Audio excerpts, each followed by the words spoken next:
Meet the Union Printers was a radio series produced by Local 16 of the International Typographical Union, the ITU, when it was on strike against the Chicago newspapers from late 1947 and into 1949.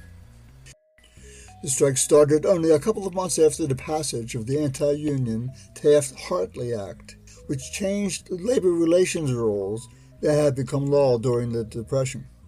The contract demands of Local 16 were consistent with previous agreements that the union had with the publishers, but were now a direct challenge to the new labor law. This strike by Local 16 was considered one of the first Taft-Hartley strikes after the Second World War. Meet the Union Printers was broadcast on Chicago radio station WCFL, which at that time was owned by the Chicago Federation of Labor, the CFL in the station's name.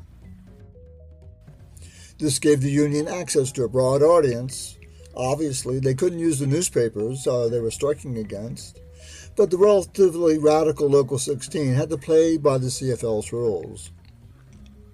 The Chicago Fed, by the late 1940s, had moved quite a ways from its earlier radical roots, and especially in this era of the beginning of the Cold War, it wasn't going to cause too many waves. A good account of the history of WCFL can be found in WCFL, Chicago's Voice of Labor, 1926-78, by Nathan Gottfried. But just about all of labor was against the Taft-Hartley Act, its regulations about secondary boycotts, the use of injunctions against strikes, and its reporting requirements without a corresponding requirement for employers. These were some of the obvious anti-union sections that the unions were against. I would like to dedicate this Facing Our Reality podcast to the late Franklin Rosemont. Franklin was a writer, a publisher, and one of the leaders of the Surrealist movement in the United States.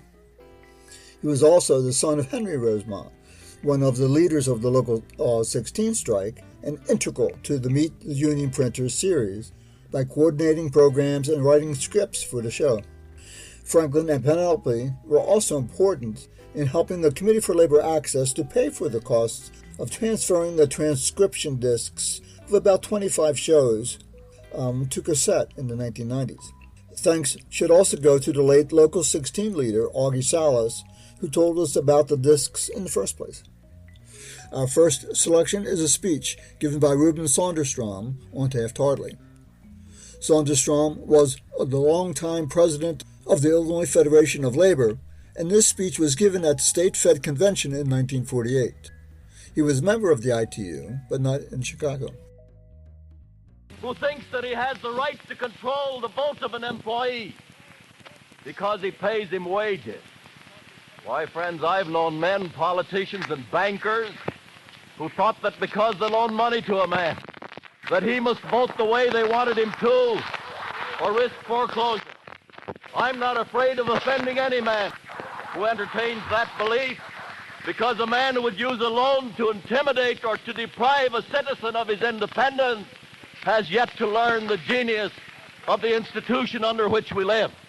And I cannot impress upon you any greater truth than this, than that your ballot is your own, to do with as you please, and you have but to satisfy your own judgment and your own conscience. And our conscience tells us that we must elect our friends and defeat our enemy. I feel quite sure that the members of the International Typographical Union, for example, will never vote to elect congressmen who voted for the Taft-Hartley law. The members of that organization have been persecuted by the law. They've been oppressed by the law. The members of the International Typographical Union have put up the greatest fight in labor history against the oppressive features of the Taft-Hartley law. As the president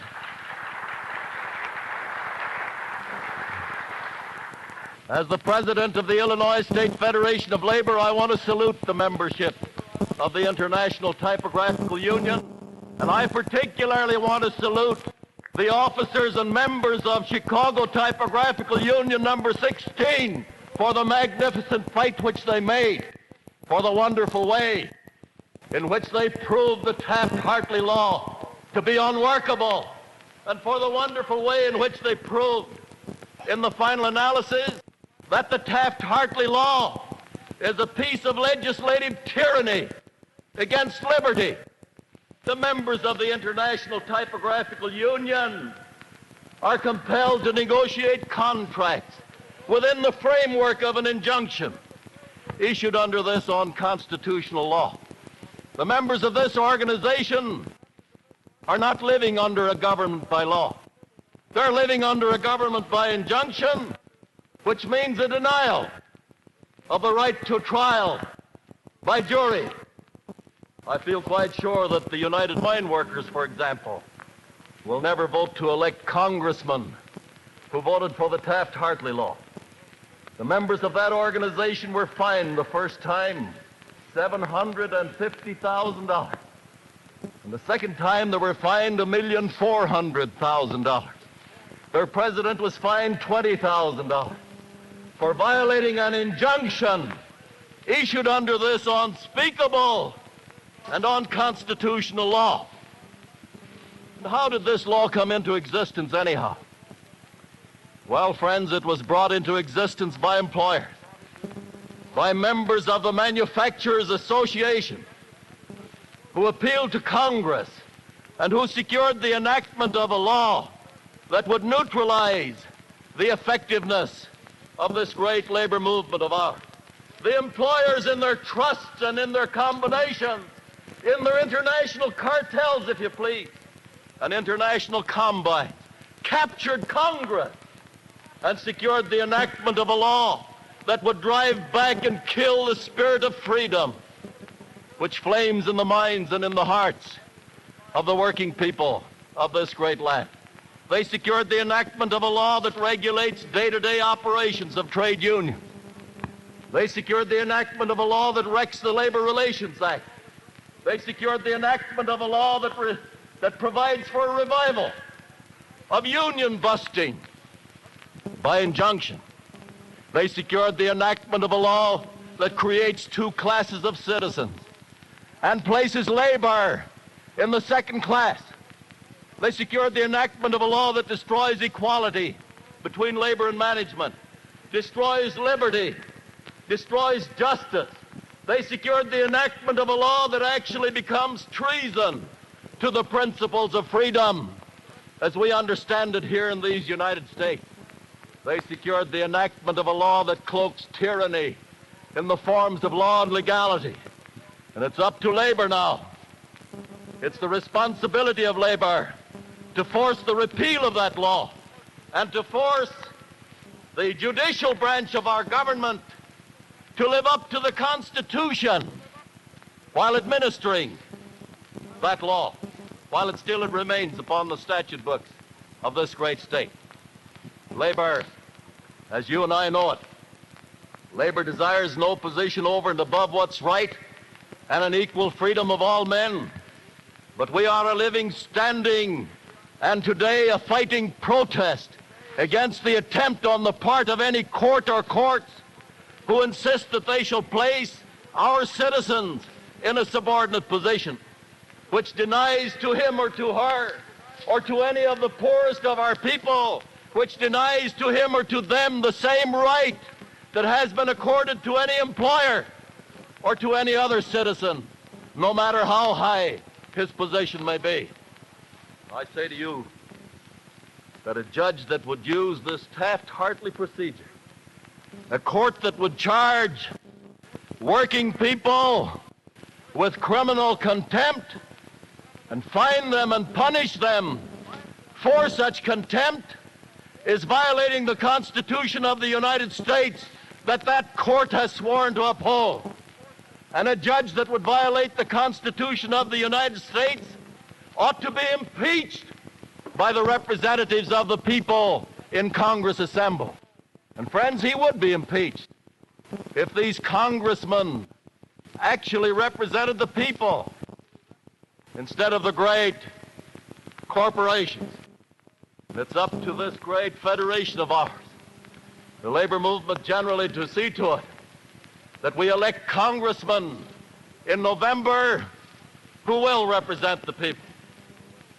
May I say this to you in passing, that Labor is sick of the Taft-Hartley law. Labor is sick of the congressmen who voted for the Taft-Hartley law. And Labor is going to do something about it. Back of the delegates seated in this great convention is the membership of the labor movement of this great state. 1,350,000 people who carry union cards. And back of organized labor in Illinois is the membership of the labor movement of this nation. 16 million people who carry union cards. We're tired of being stepped upon. We're not going to stand for it any longer. We've got a date in 1948, and we're going to keep that date. Sort of a rendezvous.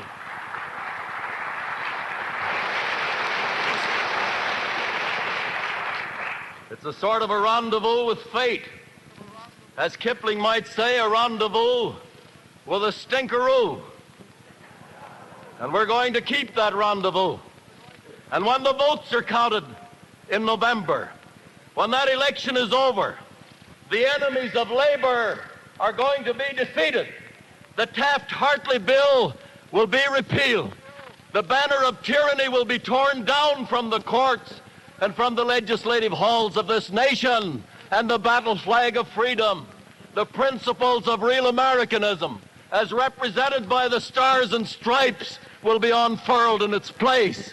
And when that time comes, our labor unions will again be free, and America will again be America for the working people of this great land.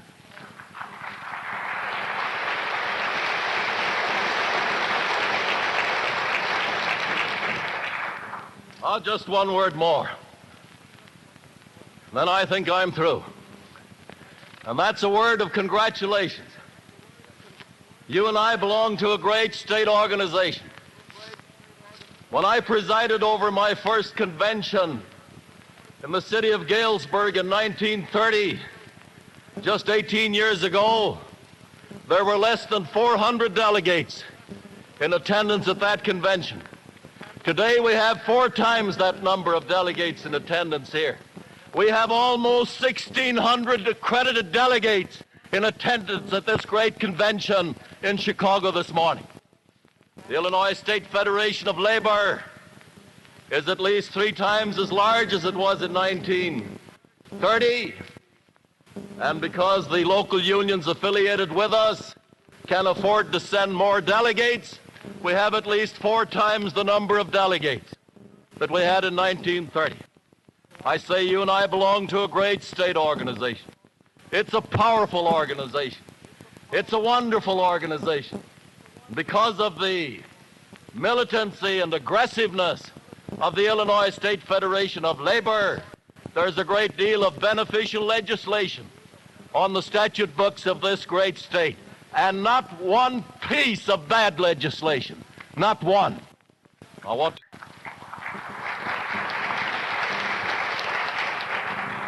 want to extend to you in closing my official congratulations, which I think, and express the hope which I think is the hope of all labor, that the Illinois State Federation of Labor will function as successfully in the future as it has in the past.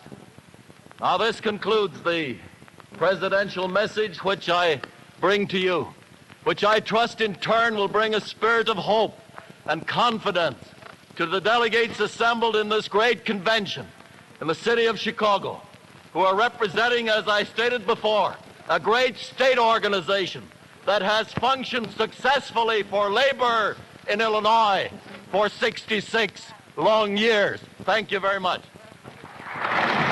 Ladies and gentlemen, you have heard an address by Reuben J. Sotis, from President of the Illinois State Federation of Labor, the climax of this opening session of the 66th Annual Convention of the Illinois State Federation of Labor, which opened this morning here in Plummer's Auditorium, West Washington Boulevard in Chicago. This has been a special events presentation of WCFL, the Voice of Labor. We return you now to our studio. Reuben Sonderstrom was a Republican who became a Liberal Democrat during the 1930s. He was no radical, either as a politician or as a union leader, but he understood the dramatic changes in labor law that were being brought about with the Taft-Hartley Act. He also understood that the forces of labor had to unite in opposing that law. But for Saunders Strom, as with most union leadership, that meant demanding that the Supreme Court find the law unconstitutional, or when that failed, advocating for the election of a Congress that would repeal Taft-Hartley. As it happened, the Supreme Court didn't find the law unconstitutional, and no Congress, since 1947, repealed the act. The Democratic Party kept the repeal of Taft-Hartley in its election platforms for many years, but with less and less emphasis over time. And by Bill Clinton's election platform in 1992, it disappeared altogether in favor of labor reform. The ITU Local 16 strike was consistent with advocating for the election of a Congress to repeal Taft-Hartley. But it was a strike, and along with it that. The newspaper publishers were using the new law to force the union to accept changes in workplace control that it previously had, such as the union shop and apprentice training. Our next selection is a Meet the Union Printers show from April 15, 1948, and it's called Typo on Taft-Hartley. It's a conversation with striker Bill Aldrich, and it's similar to many of the shows in the series, as it educates the public on the issues that the union was facing. The following 15 minutes are sponsored by Chicago Typographical Union number 16 to state their own views on the newspaper strike in Chicago. Meet the Union Printers.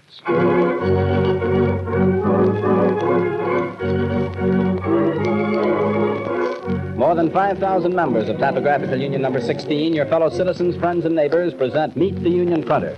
This program is offered for your information on behalf of 1,600 men and women out on strike against the 5 big Chicago daily newspapers, the Hammond Times and the Chicago Defender, as well as another 1,500 union printers locked out by 46 commercial printing establishments. Tonight, Bill Aldrich, a striker against the Chicago Herald-American, where he was employed as a linotype operator for more than 20 years, will again discuss the Labor Management Relations Act, popularly called the Taft-Hartley Act. If I may break in, Frank, I don't think that law is popularly called anything. It is a thoroughly unpopular law. All right, Bill, we'll say that you and Mr. Jones are going to discuss the Labor Management Labor Relations Act of 1947, which is also known as the Taft-Hartley Act.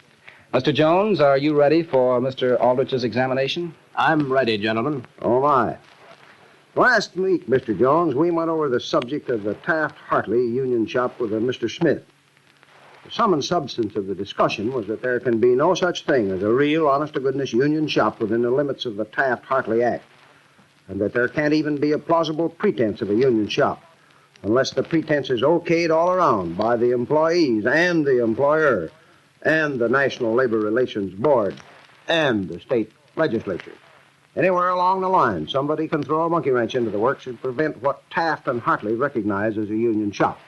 Isn't that about the way you'd summarize our discussion on this program last week? Mr. Aldrich, I heard the broadcast, and you pay high tribute to Mr. Smith's ability to make things clear. I'd say your summary was generally correct. The Taft-Hartley Act was, admittedly, not written with the idea of encouraging union shops. It was intended, among other things, to protect the rights of individual workers. Well, undoubtedly it was so intended, just as the old-time Yellow Dog contract was. By protecting individual workers, as you put it so nicely, the law gives a distinct advantage to greedy employers who want to deal with isolated individuals.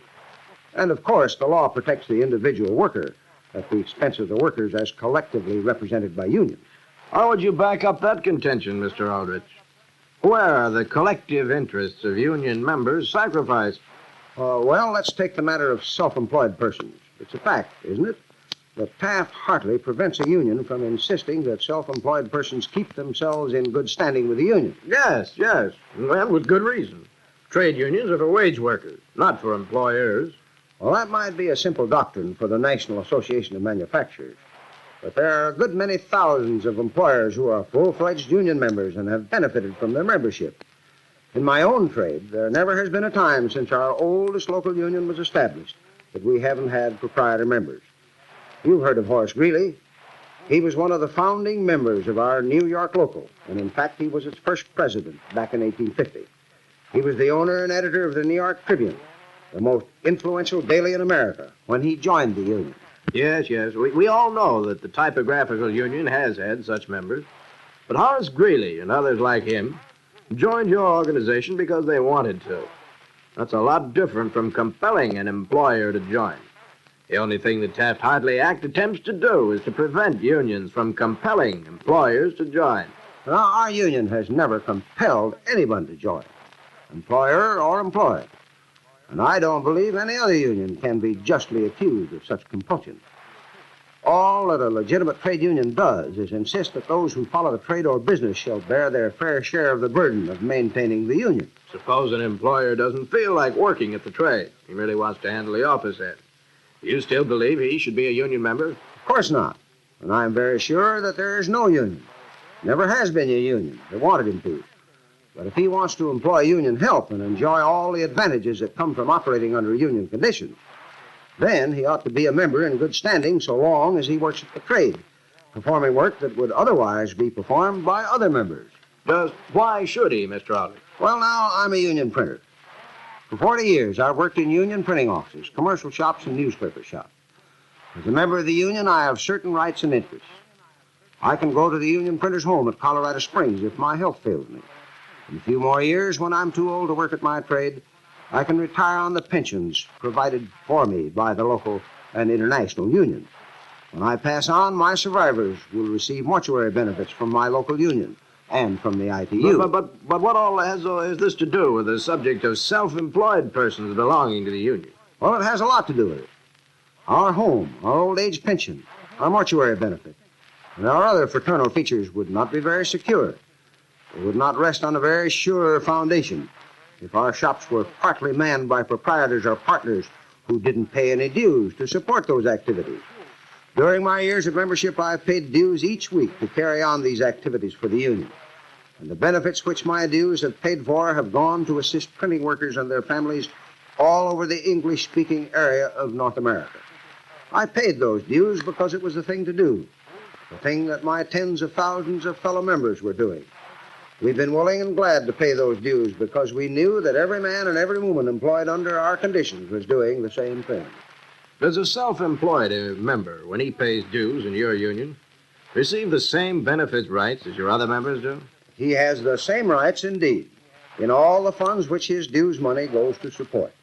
If he's sick, he can go to the union printer's home, the same as I can. If he quits the business when he reaches retirement age, he can draw the union pensions. When he dies, his designated beneficiaries receive the local and international funeral benefits. But of course, Mr. Aldrich, most employers wouldn't be interested in those benefits. They may be very attractive to you working people, but do you think a prosperous employer would think of going to the union printer's home? As for your mortuary benefits, well, I've read in typographical union literature that the purpose of those benefits is to assure that no member will ever be buried in Potter's Field. I don't fancy that many employers are concerned about that possibility. And as for your old age pension, well, now, if an employer is not interested in such things, if he isn't concerned about sickness or old age dependency or the possibility of a pauper's grave, why, then he just isn't concerned. And he or his relatives needn't take advantage of our benefits. But if he is so prosperous, this union employer that we're talking about, then it is only fair and reasonable to suppose that he is glad to make such a contribution through his dues to the welfare and happiness of his union employees. I have known several proprietor members of the Typographical Union, and I've never heard any of them grumble about their union dues, whether or not they ever expected to draw the benefits. well, suppose I buy a printing office tomorrow. Would you want me to join your union? No, I wouldn't, because our union is for people who have a thorough knowledge of the printing business. And I don't believe you know anything at all about printing.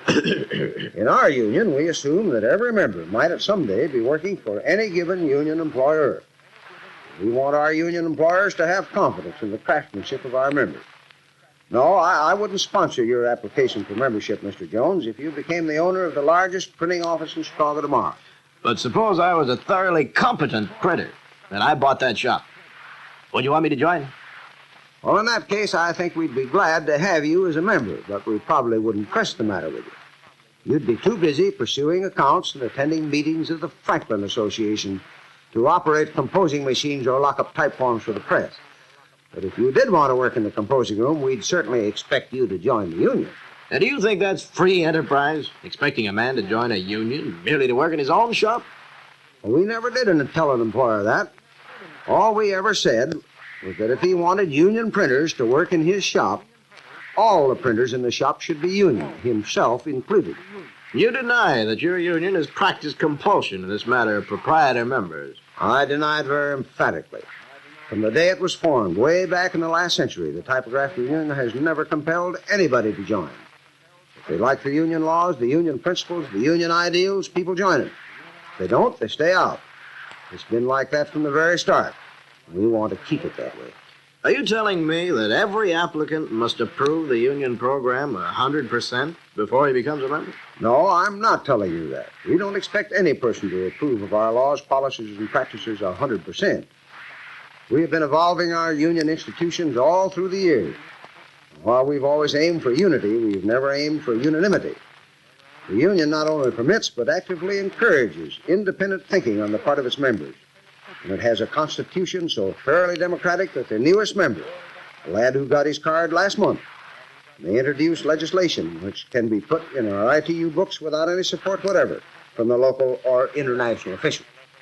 It has happened that our members have adopted, through the referendum, laws which the ITU officers oppose. All our voting is by secret ballot, and we vote right in the shops where we work. We have a direct primary to nominate men for the various offices, and we have a direct referendum vote to choose between the men we have nominated. We handle our legislation the same way. Well, that's all very fine, Mr. Aldrich. Very fine for you people who work for wages.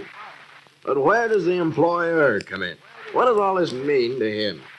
It means as much to the employer member as it means to me or any employed member.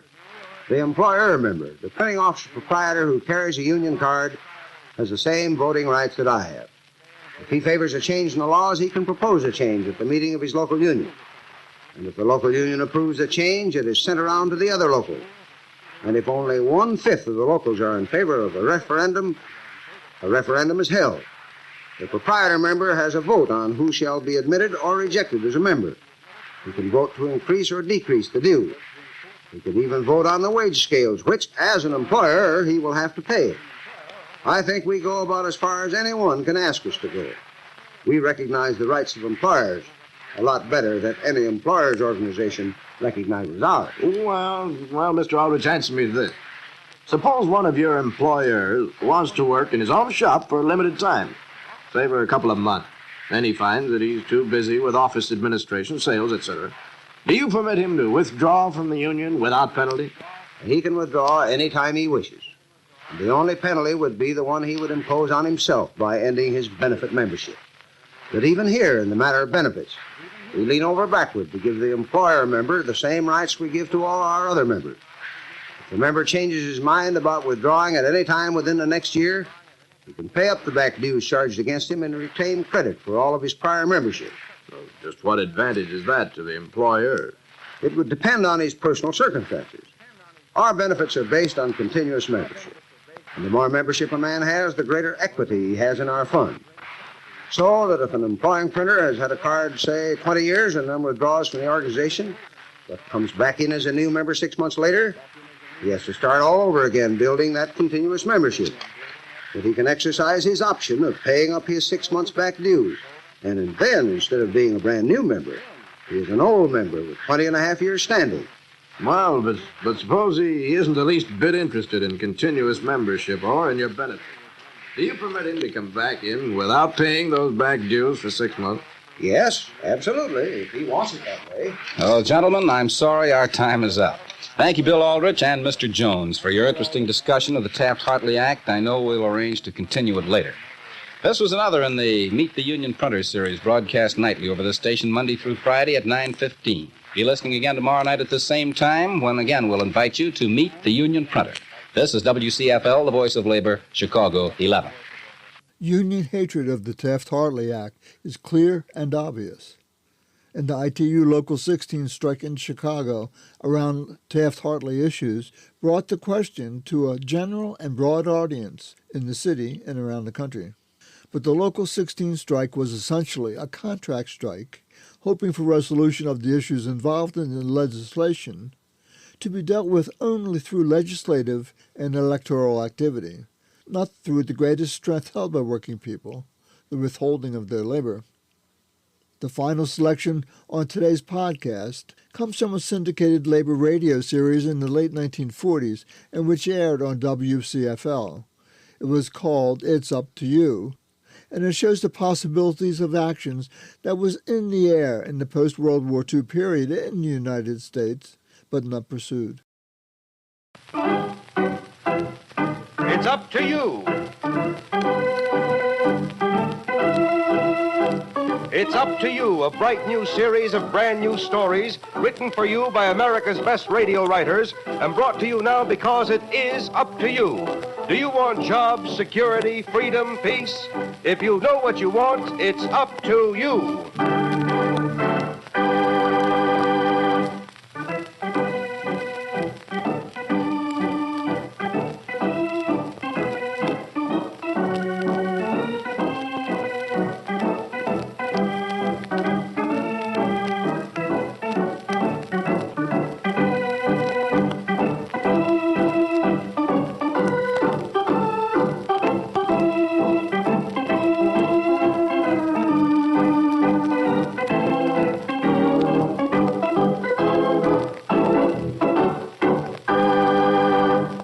And now the Oakville Story by Carol Levine and Alex Mason. 3 big trucks with police escort, sirens wide open, are rolling through the picket lines. This is the first attempt to deliver supplies to the 2 struck stores. Wait, hold it, something's happened. Did the picket fall down? Did the cop knock him down? Anyway, he's down and his head's bloody, and now the strikers are mad, fighting mad.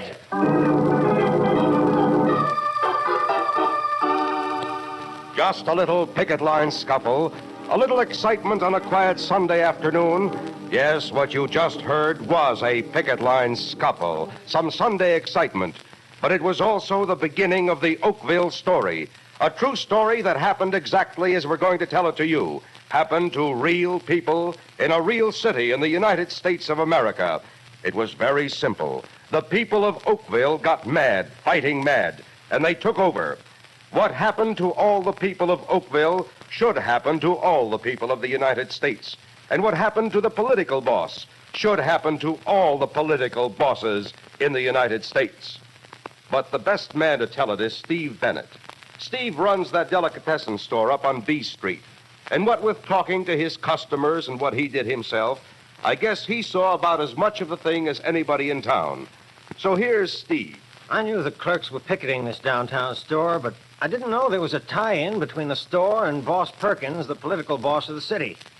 Perkins had a small heart and a big newspaper and swung the city hall around his head like a rope expert at a rodeo.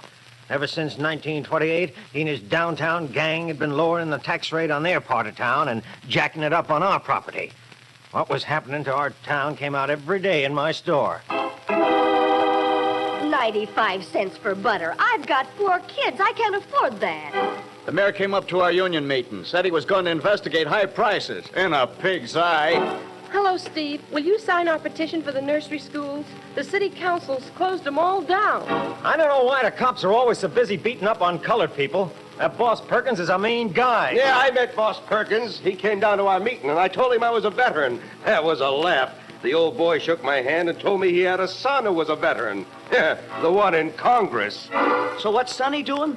Voting against all the bills trying to give the veterans or anyone else a break, except his old man's banker friends. That's the way it sounded day after day. And all the time we thought Boss Perkins was as permanent as the pyramids. Until that one night, that Sunday night after the picket line scuffle. It was near closing time when this girl walks in. She looks very upset and awful mad. And she says, "Give me a can of that chicken broth, the big one, and some crackers." "Nobody's sick, I hope." Sick? No, it's my brother. He's all battered up. Oh, what happened? Auto accident? Sort of. Only it was a motorcycle. A police motorcycle. My brother was on this picket line, and the cop ran right into him and knocked him down. What's that, lady? The cops are breaking up the picket line at that store downtown. Oh, they are. So the cops are getting tough, huh? Is the kid hurt bad? What do you think? That's the store clerks union, isn't it? What difference does it make? I'm a union man myself. I've been on them picket lines. I know cops. Well, I'm not a union man, but I know what a kicking around the clerks get. I used to clerk downtown before I got my own business.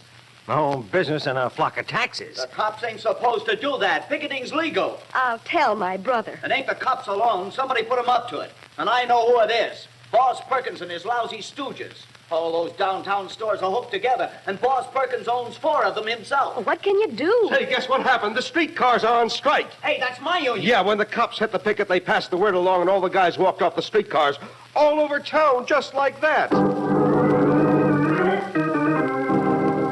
That's the way it begun. The kid belonged to an AFL union, and the next day the AFL struck all over the city. They tied it up, but good. CIO backed him up. The Railroad Brotherhoods backed him up. The city stopped. Like that. Of course, the hospitals were kept running and milk was delivered so the kids wouldn't suffer. Other things that had to keep going did. The union saw to that with special committees. But everything else stopped. And it didn't start again until the mayor promised not to use the cops for Boss Perkins or anyone else's special interests. Then a few nights later, the doorbell at home rang. Just a minute. Good evening, Mr. Bennett. I represent the County United Labor Committee. Can I talk to you for a while? Sure, come on in. Come in. You're Mrs. Maxwell, aren't you? You live down the street. That's right. Sit down, please. Thanks. Now, what's this United Committee? United Labor Committee. We had a mass meeting down at the Civic Auditorium. The AFL, CIO, the Railroad Brotherhoods, and independent unions, they were all there. But what for? We want a good government. We want to clean Boss Perkins and his gang out. That's a big job. That's true. They've got the money, but we're the people, and we're together in this fight. Well, you know, that's a funny thing. You get so you forget that this is our town, our city hall. That's right. And if we stick together, we can make it a swell town. How do you go about doing a thing like that? By doing just what I'm doing. Thousands of us are out ringing doorbells in the precincts all over town. You mean just talk to your neighbors? That's it. Wow. And it's the darndest thing. You know, Mr. Bennett, this is the first time I've ever done anything like this, and it's exciting. Why, everybody is so mad at the rotten government we've had. But they didn't know what to do about it. They're all dying to help. I've heard them in my store. I know a lot of small businessmen like me are burned up, too. Then can I put you down to help us? You bet you can.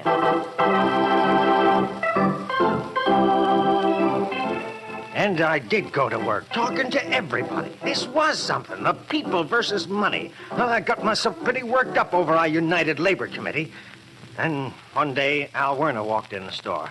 Al, he works for the Times Bulletin. That's Boss Perkins' paper. But he's a good customer of mine, and he talks straight to me. You know, Steve, the old man really blew his roof when he heard about that joint labor committee.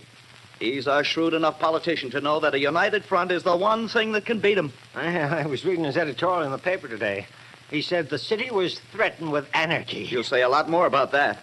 It don't hurt to throw mud at the committee generally. He'll fool some of the people that way.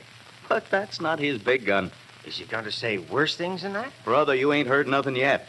Like I was telling you, unity is the thing that scares him. He's going to try and split that opposition with everything he's got. And that's plenty. Well, Al, how can he split it? Everybody hates him. He'll try to buy some of them. He'll try to scare some of them. And, of course, he's going to pull out that old red paintbrush. You mean communists? Yeah, you watch. Every candidate put up by the United Committee is being labeled a communist. We're going to have a revolution in Oakville. Tumbrils, drums, off with their heads. Hey, can I have a pickle, Steve? Oh, sure. Help yourself. Now, Al, you know he must be crazy. I know these guys who are running. I was at the meeting when we chose them.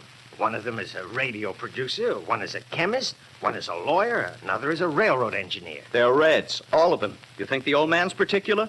He'd call Hoover a Red if he wanted to nail him. Now, the people won't believe that. I don't know. It's smart politics. It's worked before, often. Of course, there's one way to beat it. How's that? I wonder if the Joint Committee is smart enough. I wonder, too.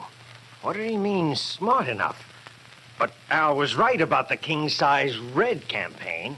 Headlines. Commies push vote getting. Mayor urges probe. Reds threaten Oakville. Mayor hits commie campaign. Commentators. In my opinion, the people of Oakville will face the red test squarely and vote no for the commie candidates. Cartoons showing sleeping Oakville being attacked by red prowlers who are saying, "Shh, We'll move in and wreck the joint while he's asleep." But all that time, the Mrs. Maxwells and the Pickett sister, me, thousands of us, were ringing doorbells all over town. And then finally, we had another big meeting. And I found out what Al Werner meant about were we smart enough. We were. We were smart enough to understand that we were fighting together against Boss Perkins, fighting for democracy against corruption. But just like Osborne, our chairman, said at our meeting. You've just heard the candidates speak. You know who our candidates are and what they stand for, and yet Boss Perkins says they're all Reds. They're Reds. I'm a Red. You're Reds for being here. Well, we're not even bothering to answer those charges because we know we can't escape this Red charge by pointing the finger at one another. That's exactly what Boss Perkins wants us to do. And forget the main issues. Divide and conquer. Divide with a red label. We're not going for that stuff. This is not a red issue. It's a red, white, and blue issue. And that's what Boss Perkins wants us to forget. He wants us to forget the main issues. Taxes, housing, inflation, child care, aid to veterans, a square deal for the minorities, and honest, democratic, people's government in the City Hall. Al Werner was right. There was a way to beat it. Fight the battle on the real issues. I guess you read about the election results. That was quite a night. I was sitting home listening to it. Election returns. The Labor-backed candidates are leading, with Watson and Brooks tallying the highest votes of any contestants for the city council seats. Totals for the It was a landslide, even though Boss Perkins' headlines yelled, "Oakville goes to polls in red test today." Well, that's about all. Except that we're still winning months later. Even Al Werner's beginning to think so. I was just locking up the store on a certain Monday when Al come up the street. Hiya, Steve. Oh, hiya. What are you doing locking up at noon? Oh, I'm going to the parade. The Labor Day parade? You're no union man, Steve. Maybe not, but I'd just like to see it. Everybody's marching, you know. Yeah, I know. And here's the old man cooked about that. He thought by now he'd have you at each other's throats. Instead of that, the AFL, the CIO, and all the independents are marching together right up Main Street to the City Hall, where the people's mayor, Tom Watson, is going to review him. I know. I'd like to see it, too. I am a union man. And I'm one of the people. Together we win elections, huh? I never would have thought of it, but we did. Let's go to the parade, Steve.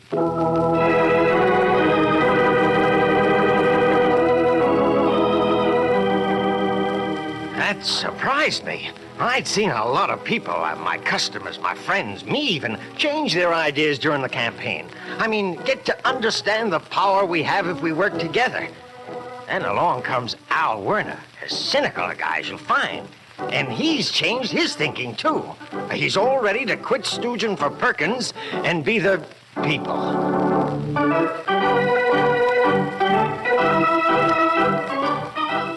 You've just heard the Oakville story, one of the brand new stories based on facts and brought to you as part of the series of great new radio dramas entitled It's Up to You, and it is up to you.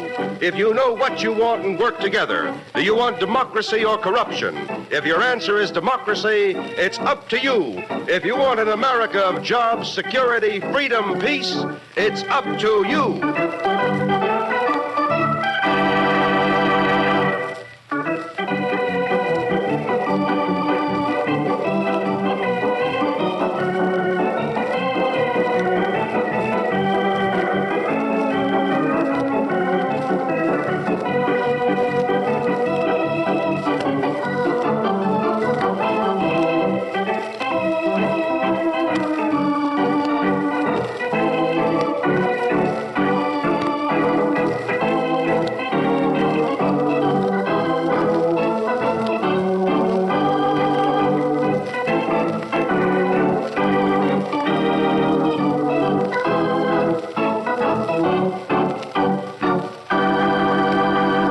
Today's play, The Oakville Story, was written by Carol Levine and Alex Mason with direction by Carol Levine. The players were Norma Jean Ross, Ethel Sterling, Richard Ellers, Henry Leff. Your narrator was Sidney Roger.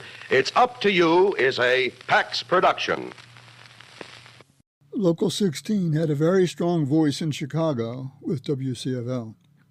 The radio station was started in 1926 by John Fitzpatrick, the head of Chicago Federation of Labor, and he had hoped to have a network of labor stations around the country to discuss labor and socialist issues. He hoped to give class struggle a voice on radio. Over time, the goals of the station changed, and its dedication to militancy softened. Years ago, I interviewed a 1930s organizer for the Packing House Workers Union, and I said how different it must have been to have a labor radio station in Chicago. He looked at me for a second, and then he said, "They were AFL. We were CIO. They were the enemy." When I moved to Chicago in 1968 to work for a student organization, I heard there was a radio station owned by the labor movement. But the struggle of WCFL had changed from class struggle to the struggle of WCFL with WLS, on which was the best rock and roll station. I hadn't yet met Franklin and Penny Rosemont, didn't know much about history and philosophy of surrealism, but I knew that listening to Larry Lujek, one of WCFL's hot DJs, say that it's 3 p.m. and this is Larry Lujek signing off of Chicago's best rock station, WCFL, Chicago's voice of labor. Now that was surreal. In 1947 and 1948, WCFL was still an important vehicle for getting out labor's story and explaining to a large audience about Taft-Hartley and the Local 16 strike. I'll soon put out another podcast with other selections of Meet the Union Printers, but you can listen to about 25 of these shows on Internet Archive. You can search there for Meet the Union Printers, or you can search under my name, and I'm Wayne Heimbach.